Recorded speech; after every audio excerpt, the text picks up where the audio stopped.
There is some breaking news going on.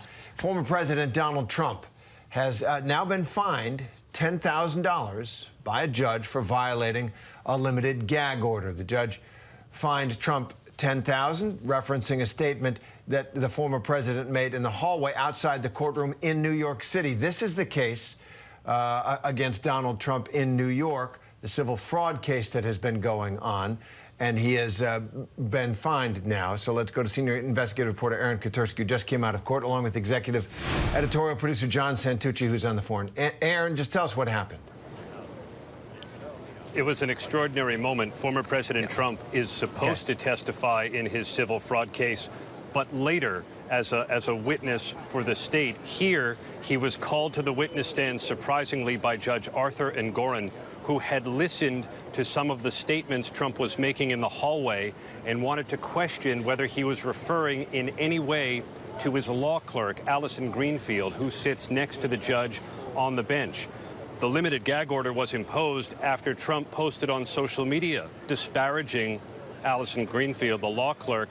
That's what led to the gag order, and the judge questioned whether Trump meant Greenfield when he said in the hallway that we have a very partisan judge with someone even more partisan sitting right next to him.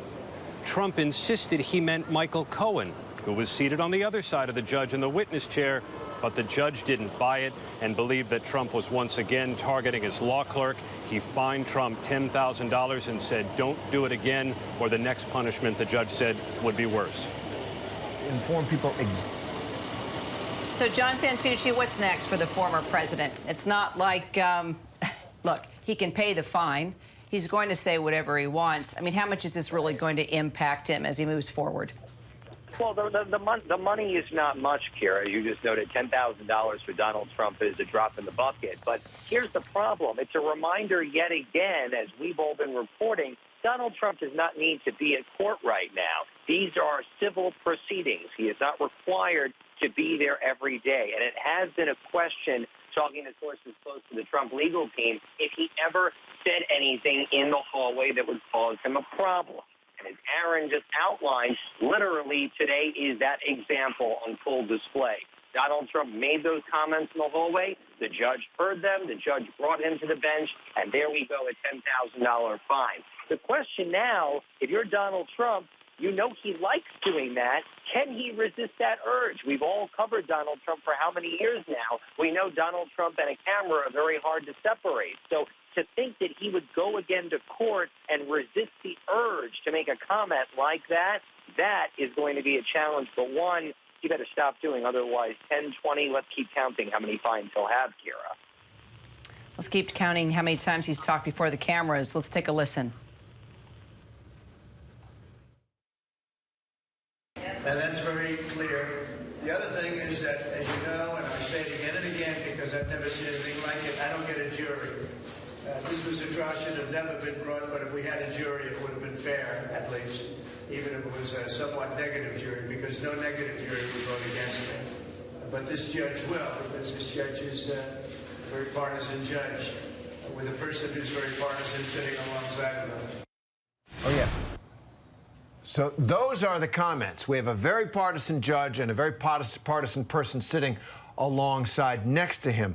And this was the problem, that the judge felt that his clerk was being targeted by the former president of the United States. He felt that that was dangerous, and he imposed a limited gag order that prevented Donald Trump from talking about court employees in that way, and fined Donald Trump. So let's go back to Aaron Katersky first. Aaron, tell us about that statement. Why did Trump pop off like that? And you know, is he gaggable? No. Is a president of the United States who is running again gaggable? It's an interesting question. By the way, the ACLU today sided with Trump on that issue, Terry. But here in the civil case, the judge said he did not want to get his law clerk killed. He is, as he said on the bench, very protective of his law clerk and other court staff. After the social media post showed a picture of his law clerk and disparaged her, he imposed the limited gag order and he showed that he has no tolerance for any violations. The defense instantly balked at the $10,000 fine. Defense attorney Chris Kise, if I could just look at my notes, said it certainly does look like he was referring to Michael Cohen, who's been on the witness stand. But the judge didn't see it that way because he said, well, there's a barrier between me and the witness, and if Trump was really referring to Cohen, as he so often refers to Cohen, he would have called him by name. The defense attorneys said that tried to fight this violation and the fine, and finally the judge said the ruling stands. Don't do it again, or it will be worse.